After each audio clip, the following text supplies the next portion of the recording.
A system view of post-stroke life. What was lost? What was gained? And why? Number 1501, VPT Sharp 061, January 11, 2026. Gerald C.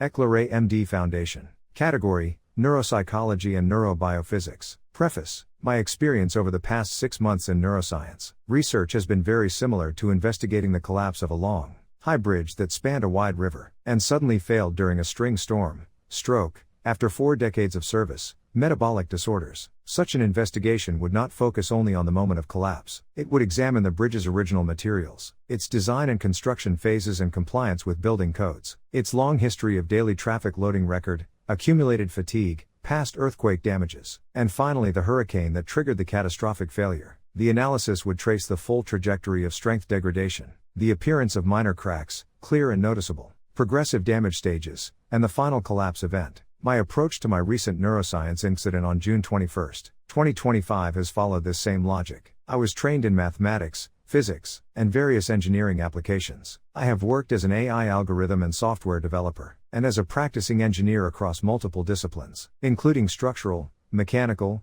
aerospace, nuclear power, computer hardware, semiconductor integrated circuit design, and medical AI software development. Over time, this various background led me to become a self-studied researcher in psychology and pathophysiology, focused on both mental and physical aspects of human health. Introduction. Because of this background, I do not view stroke or brain change as isolated events. I see them as system-level failures and adaptations that unfold over time, shaped by long-term loading, accumulated stress, hidden damage, fatigue, and a final triggering event, such as my recent stroke. What I describe here is not speculation. It comes from lived experience, repeated self-observation, and decades of research across engineering, medicine, physics, and systems science. After my stroke on June 21, 2025, 3 changes emerged together, but I noticed them one after another over time. They were not obvious at first and became clear step by step. A few days after hospital discharge on June 27, 2025, I noticed memory loss. In October 2025, I began to notice unexpected cognitive gains. In December 2025, I became aware of a clear emotional softening.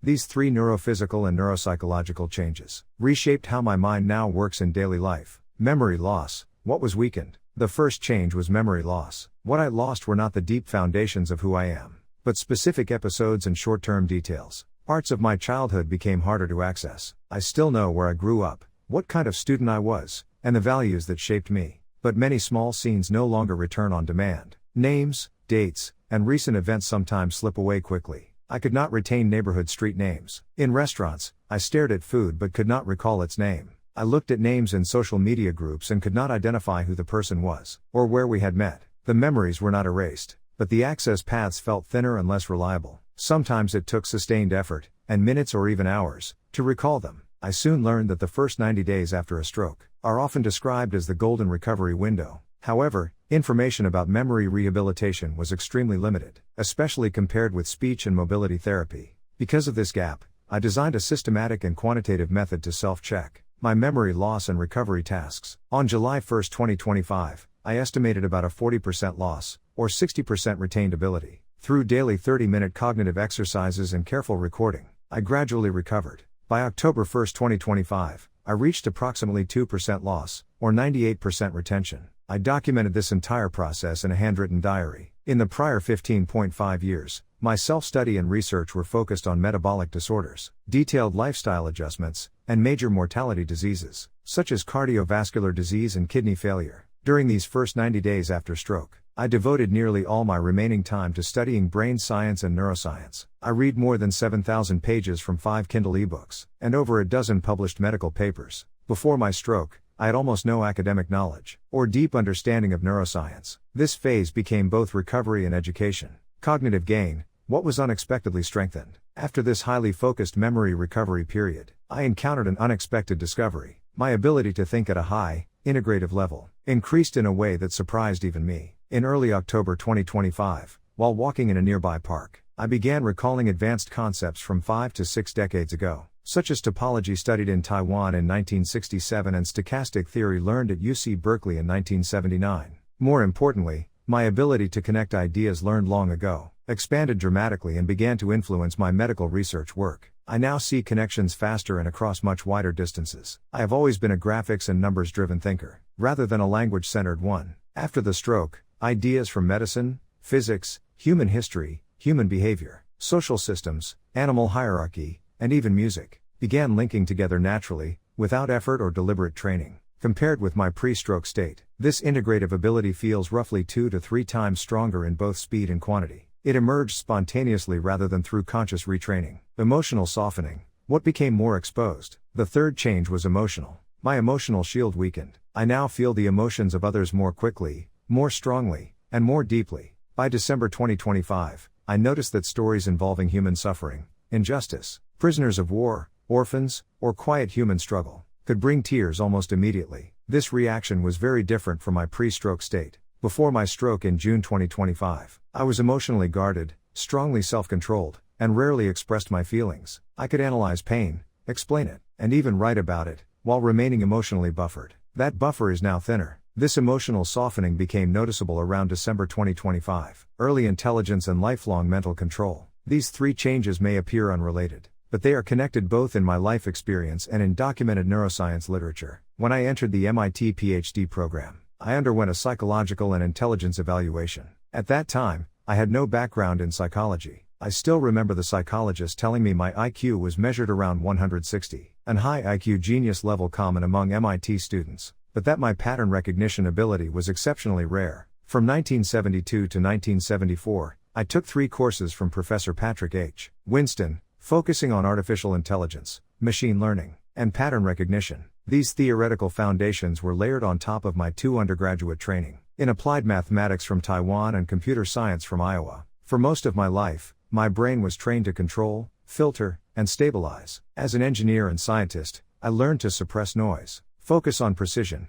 and rely on quantitative data and system structure. I worked with topology to study shape and continuity rather than surface detail. I used stochastic methods to detect parabolic patterns hidden within randomness. I built models that emphasized long-term system behavior, like a movie, rather than momentary reactions, like snapshots. All of this required strong internal mental control, loss of control and emergence of flow. My stroke likely damaged part of that old control system. When this happened, it did not simply break the brain, it loosened it. More precisely, repair processes and newly formed neurons may have created new neural pathways that reconnect previously forgotten neurons, similar to replacing part of an integrated circuit with new transistors and new connecting wires. This captures asymmetry in both brains and chips. Repairing one region can weaken some local performance while strengthening global behavior. That explains why memory access may degrade while integrative thinking improves. The metaphor naturally allows trade-offs that linear medical language often cannot explain. My 12 years of training in semiconductor chips and AI algorithm design during from 1991 to 2002, together with my newly acquired neuroscience knowledge in 2025, have finally integrated into a single understanding. With less internal breaking,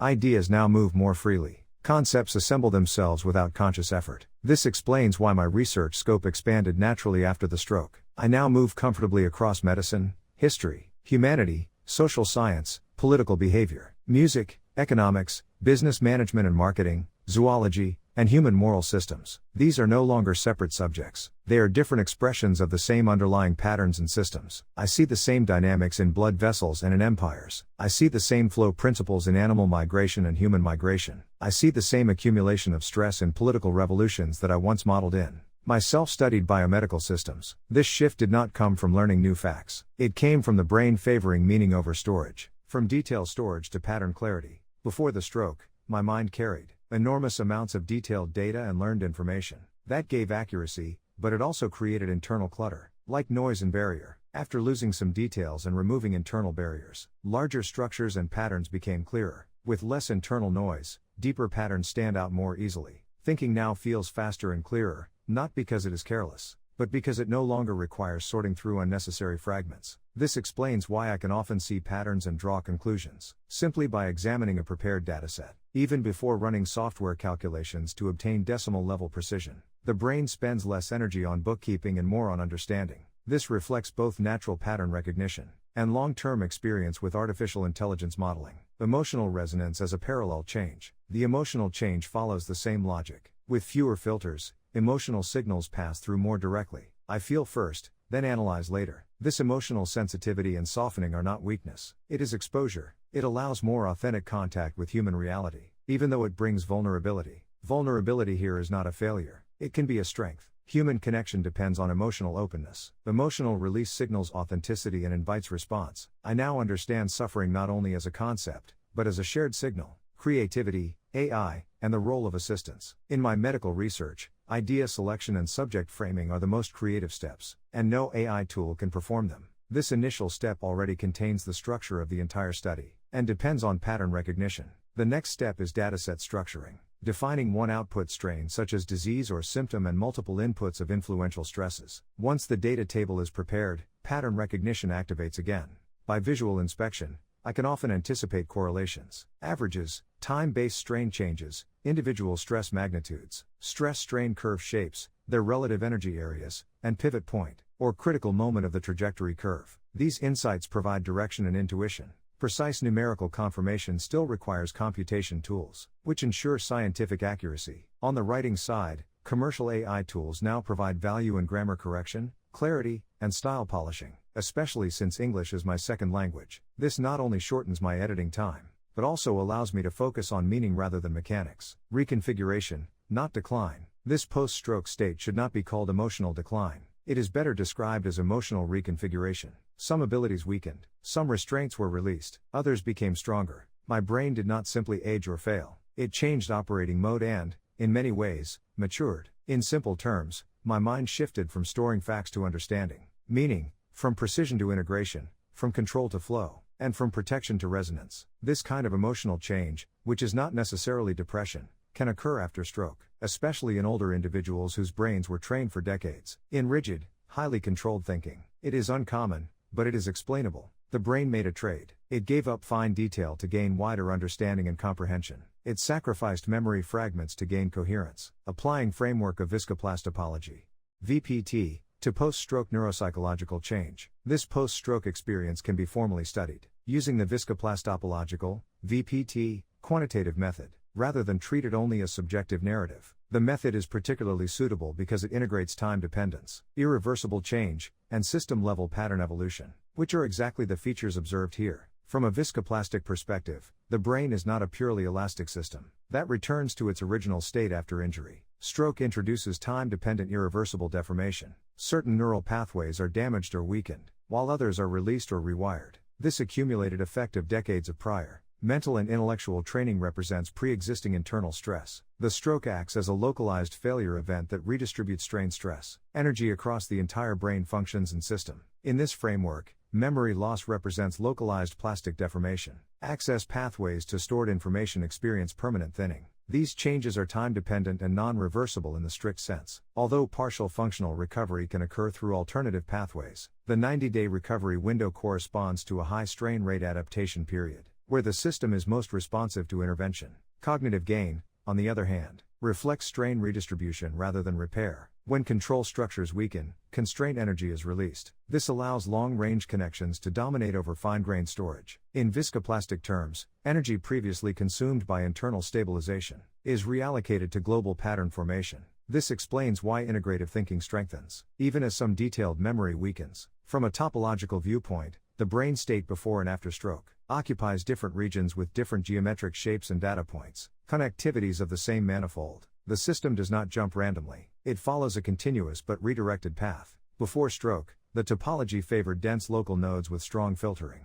After stroke, connectivity becomes wider, smoother, and less gated. The shape of the cognitive space changes even if the number of neurons does not. Emotional softening can be modeled similarly. Emotional signals encounter less damping. In stress-strain terms, emotional input now produces larger output. Strain for the same stimulus. This is not instability, it is a shift in system sensitivity. Reduced internal viscosity allows emotional flow to propagate faster and farther, producing immediate resonance rather than delayed analysis. Quantitatively, this research subject can be modeled with one evolving output strain, such as cognitive emotional state, and multiple input stresses. These stresses may include accumulated lifetime control training, age-related neural stiffness, vascular damage, and acute stroke insult. Longitudinal self-scoring, timestamp journaling, and behavioral metrics serve as observational data points tracing the system trajectory. Topologically, The key insight is that post-stroke change is not best described by discrete labels, such as decline or improvement. It is better understood as a path shift within a continuous stress-strain energy landscape. What appears as loss in one coordinate may be gain in another. The overall system coherence may increase even when local resolution decreases. Viscoplastopology therefore provides a unified explanation for why memory loss, cognitive expansion, and emotional vulnerability can coexist. They are not independent outcomes. They are coupled expressions of the same system,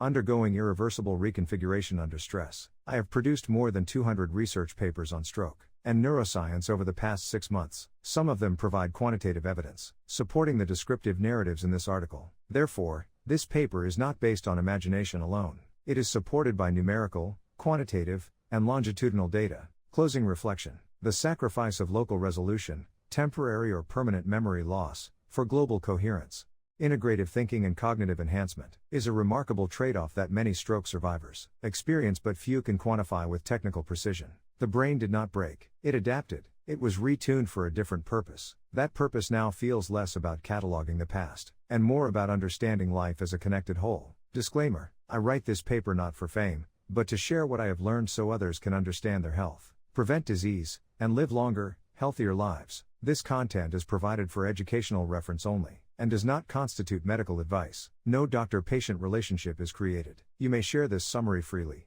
but it must not be altered, edited, or republished as your own. All intellectual property rights and copyrights for this article, and its related materials belong to the author, Gerald C. Brief explanation for 2 graphic diagrams. Top diagram: the growth threshold. Mental growth requires pushing past the yield point.